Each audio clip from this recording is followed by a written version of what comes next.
Hello, on behalf of the Reviews magazine at the Department of English and American Studies at the Faculty of Arts of Masaryk University, I would like to welcome you to our interview with Her Majesty's Ambassador Jan Thompson OBE.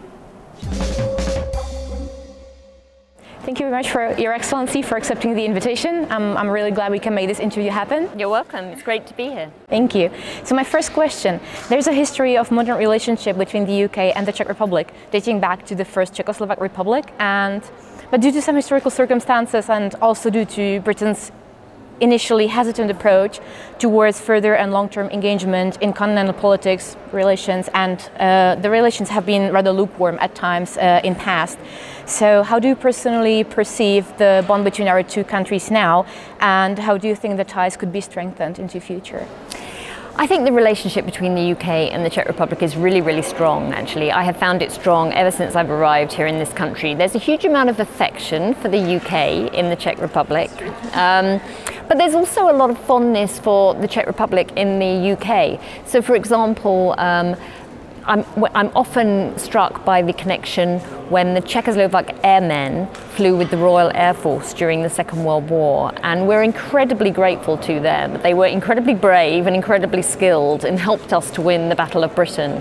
So we'll be eternally grateful for that. And one of the first things I did when I arrived here as ambassador in the Czech Republic was to work with the British community here to erect a statue which stands in Prague now, at Klarov in Prague, which is a statue in recognition of those brave Czechoslovak, including Czech, airmen.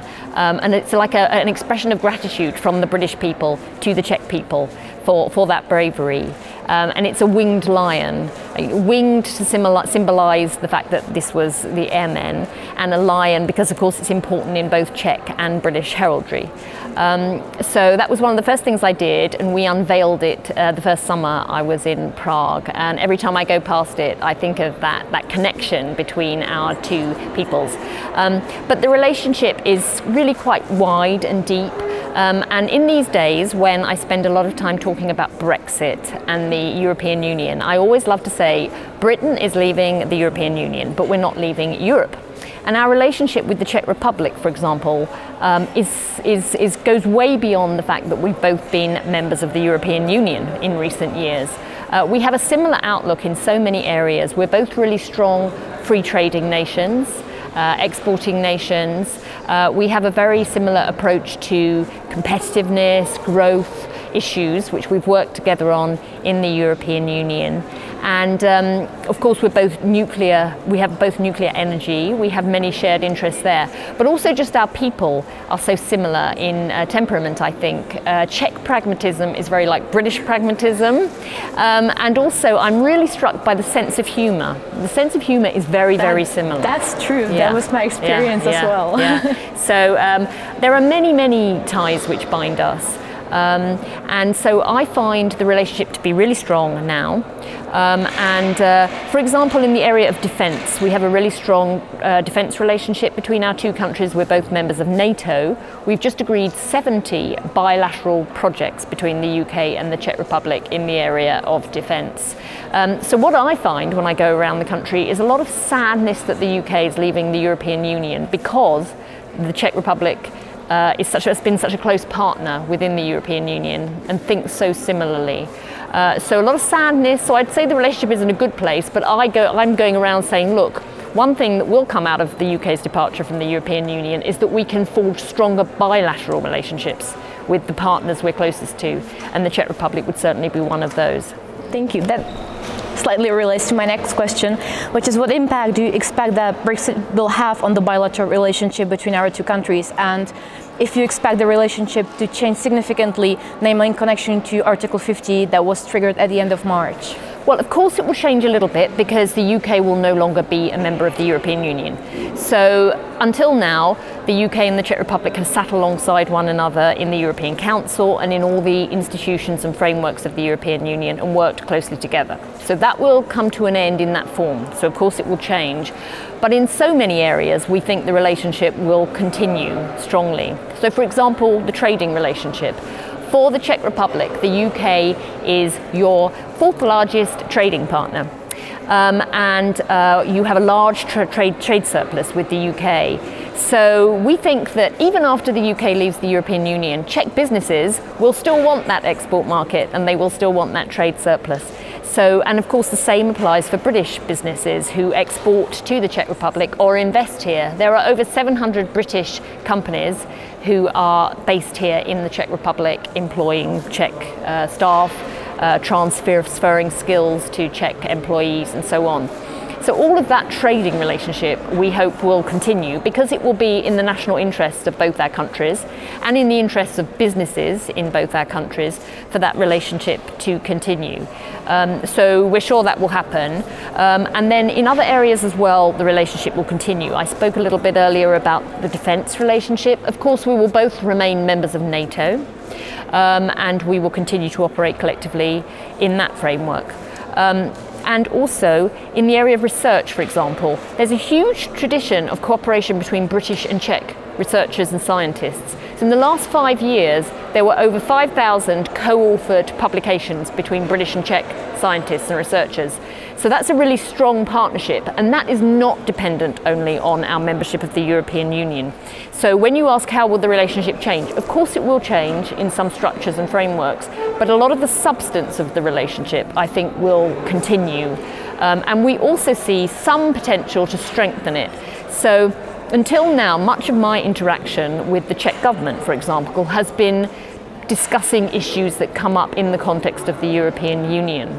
But when we leave the European Union, we will want to develop a stronger bilateral relationship with the Czech Republic and strengthen cultural links, educational links, scientific links, and a lot of links that we can actually operate on a one-to-one basis rather than only operating through the prism of the European Union. So I do see some potential for it to strengthen.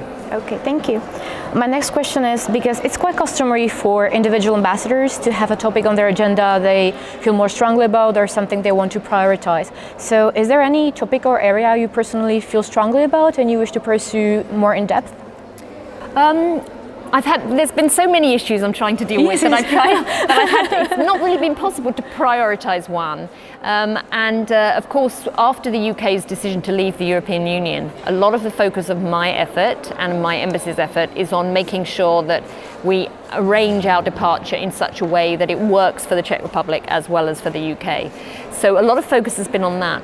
One of the things I do in my spare time, which is a passion of mine, is that I act. So I act in the theatre in Prague. I'm a member of an English language theatre company called the Prague Shakespeare Company, and I perform Shakespeare in theatres like the Stavovské divadlo or the open-air Shakespeare at Prague Castle. And that does relate to what you're saying, because it is a passion of mine to try and spread British culture. I'm a particular fan of William Shakespeare. I think he's a wonderful ambassador for the UK and a great advocate for the British language, the English language. So one of the things I've spent a lot of time outside my day job has been in theatre and trying to spread the beauty of Shakespeare's language around the Czech people. But it's actually quite an easy task because I find there's a huge amount of interest in Shakespeare in the Czech Republic. Of course, in the Czech language, and Shakespeare is performed a huge amount in Czech. But when I perform it in English, there's a huge number of well, the audience is predominantly Czechs who come to see it and actually want to see it performed in the English language.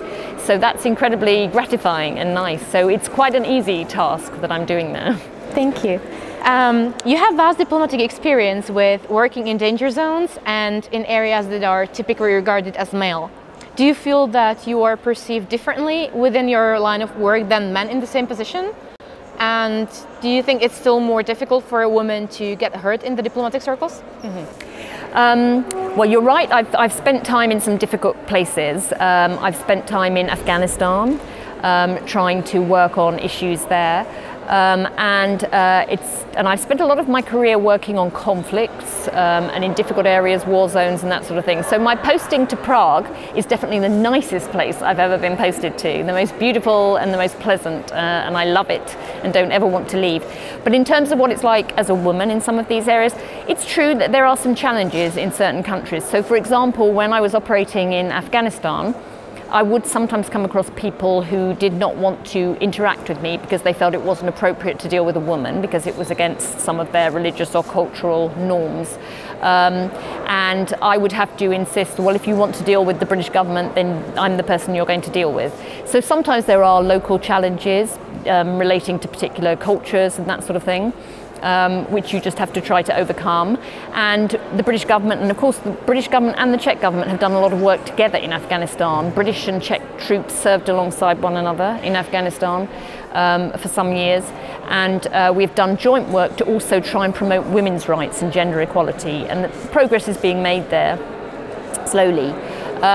But also in some other areas where you wouldn't expect to find differences. So for example, I've spent quite a lot of time also doing multilateral negotiation. I was posted to the United Nations Security Council in New York, but I've also spent a lot of time doing climate negotiations to try and reach an international agreement on climate change. And sometimes I found that some of my male colleagues or opposite numbers negotiating with me have tended to underestimate. I think sometimes women can be underestimated when they're in tough jobs, and people can think they're probably not as tough or as robust or likely to be as difficult in some situations as their male colleagues might be. But I sometimes find that an advantage, because if you're underestimated, then you can somehow prevail and you can surprise people a little bit with what you're able to do or to achieve.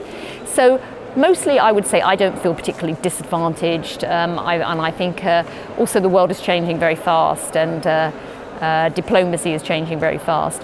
But certainly occasionally the differences do throw up some challenges, and certainly in some cultures that can be a problem. Thank you. And my last question, slightly more personal.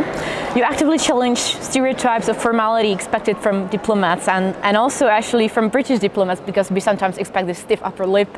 You drive 1968 MBčko, you have 2 cats that you call Diplo cats, and they participated even in the most official meetings. So you are a theater goer and an actor, as you mentioned. So are you simply being yourself, or are you trying to tear down some barriers between diplomacy and, let's say, regular citizens? And how is this approachability being perceived by people who meet you and work with you? I think the answer to that is I'm doing both.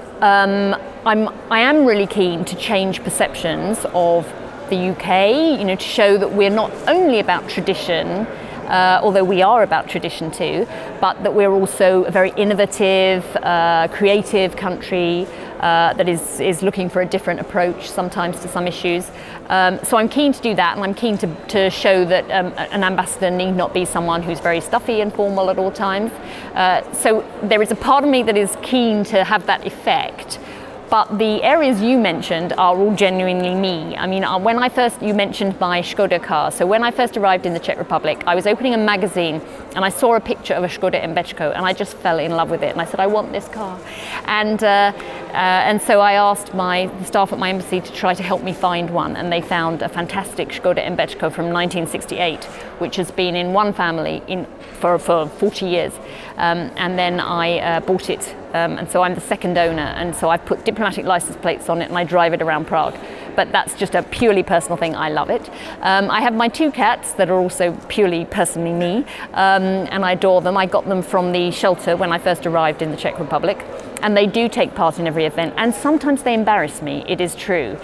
So for example, when I was first here, I was giving a very large lunch party, about 25-30 people, a formal lunch seated at a table, and one of my cats jumped onto the table and stole all of the food, all the meat that was on the plate of the main guest, and everybody froze in horror, and it was horribly embarrassing.